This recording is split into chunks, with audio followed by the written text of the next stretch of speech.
আজকে আসলে সংবাদ সম্মেলন করার যে উদ্দেশ্য সেটা হচ্ছে যে নওগাঁয় প্রথমবারের মতো লোক উৎসব হতে যাচ্ছে।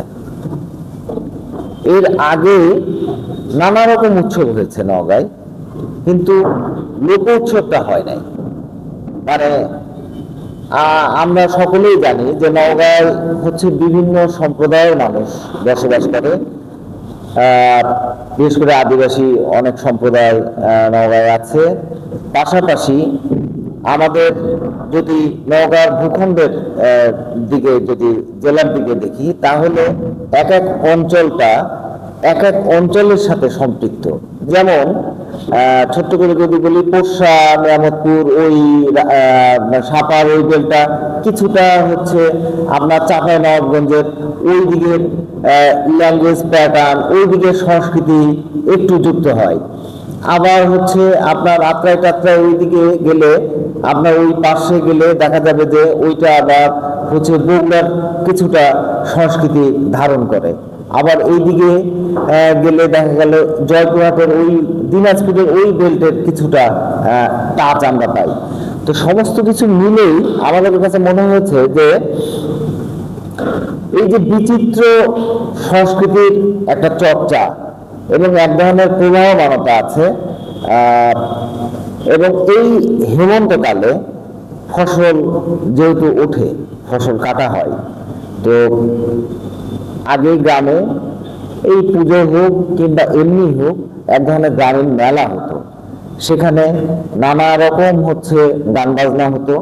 তাতে যেটা ঘটতো সেটা হচ্ছে যে হিন্দু, মুসলমান, বৌদ্ধ, খ্রিস্টান যে যে সম্প্রদায়েরই মানুষ থাকুক না কেন, ওই অঞ্চলে তাদের একটা মেলবন্ধন হতো, তাদের একটা গেট টুগেদার হতো, একটা সম্প্রীতির একটা বন্ধন তৈরি হতো, যেখান থেকে আসলে আমরা যে অসাম্প্রদায়িক বাংলাদেশ এর কথা বলছি, আমরা যে ইনক্লুসিভ বাংলাদেশের স্বপ্ন দেখতেছি, যেটা সেটা আসলে এই লোক সংস্কৃতির মাধ্যমেই আসলে করা সম্ভব।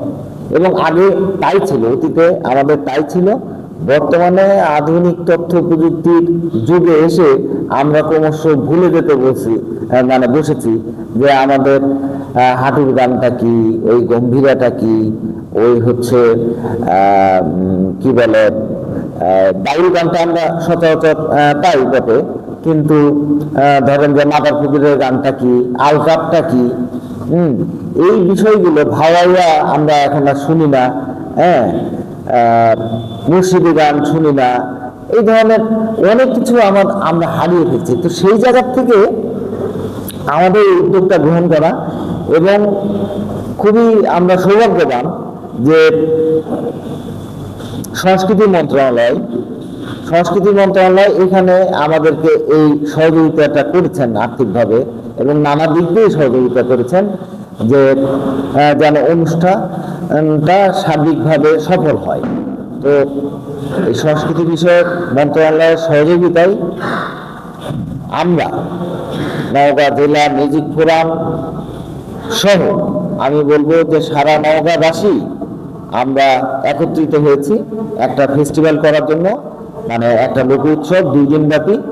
আগামী কাল এবং পরশু 24 এবং 25 শুক্র এবং শনিবার বিকেল 4টা থেকে শুরু হবে।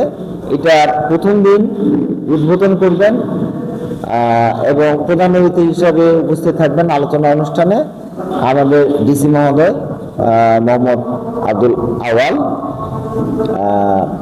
সহ অনেকেই, ইউনো সাহেব থাকবেন, ইবনুল আবেদিন, তাইফুর রহমান থাকবেন কালচারাল অফিসার। আর দ্বিতীয় দিন সমাপনী দিন, এই দিন উপস্থিত থাকবেন মোহাম্মদ শাহজাহান পিপিএম বার পিএইচডি, ডিআইজি মহোদয় রাজশাহী রেঞ্জের, এবং আমাদের এসপি মহোদয় সাফিল সারোয়ার ওই দিন উপস্থিত থাকবেন। এবং আলোচক প্রথম দিন রবিউল করিম কিছু কথা বলবেন, আর দ্বিতীয় দিন প্রফেসর মোহাম্মদ আবুল কালাম আজাদ লোক সংস্কৃতি নিয়ে কিছু কথা বলবেন। এই হচ্ছে অনুষ্ঠানের মোটামুটি, এবং এখানে শিল্পীরা বিভিন্ন, আপনারা জানেন যে যেহেতু আমরা পূর্ণাঙ্গ একটা বাংলাদেশের সংস্কৃতিকে তুলে ধরছি, শুধু নওগাঁ কেন্দ্রিক আমাদের ভাবনাটা না, সেহেতু আমরা বিভিন্ন দেশের বিভিন্ন অঞ্চল থেকে আমরা শিল্পীদের আমন্ত্রণ জানিয়েছি। তারা এসে আমাদেরকে সমৃদ্ধ করবেন। পল্লবী সরকার আসছেন, তারপরে আদিবাসী গানের দল আমাদের এখানকার, তারা পারফর্ম করবেন। শাহদুল করিমের গান করবেন সাথী আক্তার, লোকগান করবেন রাজু মণ্ডল, আর টুটুল ভেরো লালন ফকিরের গান করবেন, ঢাকা থেকে আসছেন উনি। হাসন রাজার গান করবেন শান্তি আক্তার, এলিজা পুতুল লোকগান করবেন। আর যাযাবর ব্যান্ড, আপনারা জানেন যাযাবর ব্যান্ড, তারা অনেক পরিচিত সারা বাংলাদেশে, তারাও ফোক গান করবেন, লোকগান করবেন এই অনুষ্ঠানে।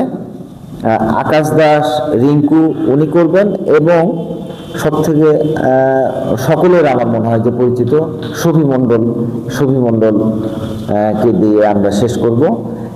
এই হচ্ছে মোটামুটিভাবে অনুষ্ঠানের সূচি এবং আমাদের বক্তব্য।